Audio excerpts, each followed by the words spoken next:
బాగా పొద్దుపోయింది. ఇంకా ఎంత దూరం నడవాలో ఏంటో. ఈ శివరాంపురం ఇంకెంత దూరం ఉంటుందబ్బా. అబ్బా, ఎవరి అమ్మాయి?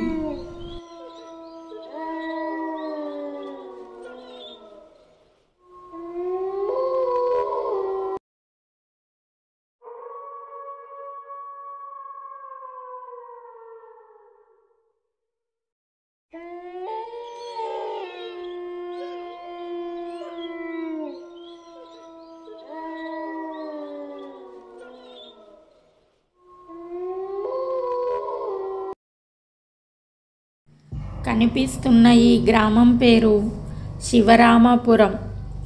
ఈ గ్రామం చాలా పురాతనమైంది. అంతేకాదు, ఈ గ్రామానికి చాలా విశిష్టత ఉంది. ఈ గ్రామం పచ్చని పంట పొలాలతో చాలా స్వచ్ఛంగా ఉంటుంది. శివరామపురం గ్రామంలోనికి రావడానికి, గ్రామం నుండి బయటకు వెళ్ళడానికి ఒకే ఒక్క దారి ఉండేది. అదే తోటబావి దారి.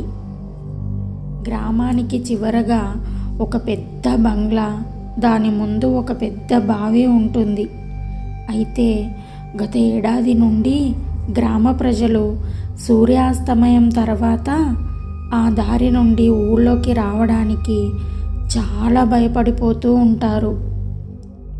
దానికి కారణం, చీకటి పడ్డాక ఆ దారిలో వెళ్ళిన వాళ్ళు తెల్లవారాక ఆ బావి దగ్గర ఉన్న మర్రి చెట్టుకు ఉరి వేసుకొని శవాలులా కనిపిస్తున్నారు. దాంతో గ్రామ ప్రజలు సూర్యాస్తమయం తర్వాత ఊళ్ళోకి రావడం కానీ, ఊళ్ళో నుండి బయటకు వెళ్ళడం కానీ చెయ్యరు. ఈ విషయం తెలుసుకున్న చుట్టుపక్కల గ్రామ ప్రజలు కూడా రాత్రిళ్ళ సమయంలో ఆ గ్రామానికి వెళ్ళే వాళ్ళు కాదు. ఇది ఇలా ఉండగా, ఒకరోజు ఒక వ్యక్తి అర్ధరాత్రి సమయంలో తోటబావి బంగ్లా దారి నుండి నడుచుకుంటూ వస్తున్నాడు.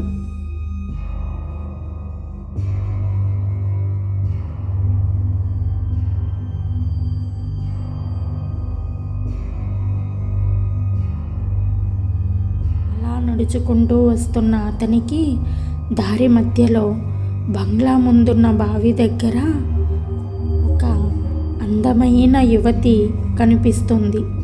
వెంటనే అతను ఆ యువతి దగ్గరకు వెళ్ళి, చూడండి, శివరామపురం ఇక్కడికి ఇంకా ఎంత దూరం ఉంటుంది అంటూ ఆ వ్యక్తి అడగ్గా, దానికి ఆ స్త్రీ, ఇది శివరామపురం గ్రామానికి పొలిమేర. ఇంకో 2 నిమిషాల పాటు నడిస్తే శివరామపురం గ్రామం చేరుకుంటారు. నీ పేరేమిటి?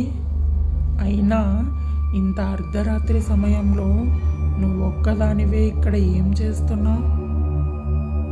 నా పేరు మల్లి. ఈ తోట పక్కనే మా ఇల్లు ఉంటుంది. మా తోటకి నీళ్ళు వదలడానికి వెళ్ళిన మా అయ్య కోసం ఎదురు చూస్తూ ఉన్నా. మీ అయ్య వచ్చేదాకా నీకు తోడుగా నేనుండనా? అంటూ ఆ వ్యక్తి తన మనసులో ఇలా అనుకుంటూ ఉన్నాడు.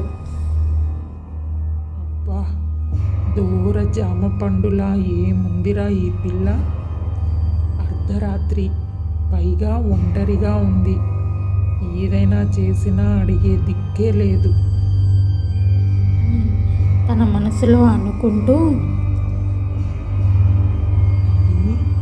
నువ్వు చాలా అందంగా ఉన్నావు తెలుసా? నిజమా? నిజంగా నిజం. నీలాంటి అందమైన అమ్మాయిని ఇప్పటి వరకు నేను అస్సలు చూడలేదు తెలుసా? అవునా? అయితే మరి నన్ను పెళ్లి చేసుకుంటావా? అంటూ మళ్ళీ అడగ్గా, దానికి ఆ వ్యక్తి ఎంతో ఆశగా, నేను నిన్ను చేసుకుంటాను. ఆ వ్యక్తి మల్లిని తాకగా మళ్ళీ కాస్త ఒక భయంకరమైన దెయ్యంలా కనిపిస్తుంది. పెళ్లి చేసుకుంటావా నన్ను? రారా పెళ్లి చేసుకుందాం. రారా. ఆ దెయ్యాన్ని చూసిన ఆ వ్యక్తికి ఒక్కసారిగా గుండె ఆగినంత పని అయిపోయింది. ఇక వెనుతిరిగి పరిగెడదామనుకునే లోపు వెనుక నుండి నన్ను పెళ్లి చేసుకుంటావా? నన్ను పెళ్లి చేసుకుంటావా అంటూ ఆ రెండు దయ్యాలు ఆ వ్యక్తిని చంపి తోటబావి దగ్గర ఉన్న మర్రి చెట్టుకు ఊరేస్తాయి. ఇక తెల్లవారగానే తోటబావి వద్ద ఉన్న శవాన్ని చూసిన గ్రామ ప్రజలు చాలా భయపడిపోతూ ఉంటారు. ఇక వెంటనే గ్రామ ప్రజలంతా కలిసి గ్రామ పెద్ద భూపతిరాజు గారి ఇంటి దగ్గరకు వెళ్తారు.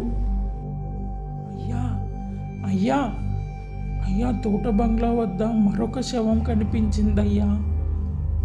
ఇదివరకట్లాగే ఆ శవం మర్రి చెట్టుకు ఊరేసుకొని వేలాడుతూ ఉందయ్యా అంటూ గ్రామ ప్రజలు చెప్పగా భూపతిరాజు గారు, అయ్యో, ఇప్పటిదాకా 89 మంది ప్రాణాలు కోల్పోయారు. ఇలాగే ఉంటే ఇంకెంతమంది అమాయకపు ప్రజలు బలి అవుతారో ఏంటో. ఇంకొక్క ప్రాణం కూడా పోకూడదు అంటే ఆ తోటబావి దగ్గర ఉన్న సమస్య ఏంటో తెలియాలి. అది ఏదైనా దెయ్యం చేస్తున్న పనా లేక ఇంకేదైనా దుష్టశక్తి పనా అని తెలియాలి అంటే ఒకే ఒక్కరి వల్ల సాధ్యమవుతుంది. ఎవరి వల్ల సాధ్యమవుతుంది అయ్యా? ఎవరా మనిషి? మంత్రాల అవ్వ. వెంటనే మంత్రాల అవ్వకి కబురు పంపండి అని గ్రామ పెద్ద భూపతిరాజు గారు చెబుతారు.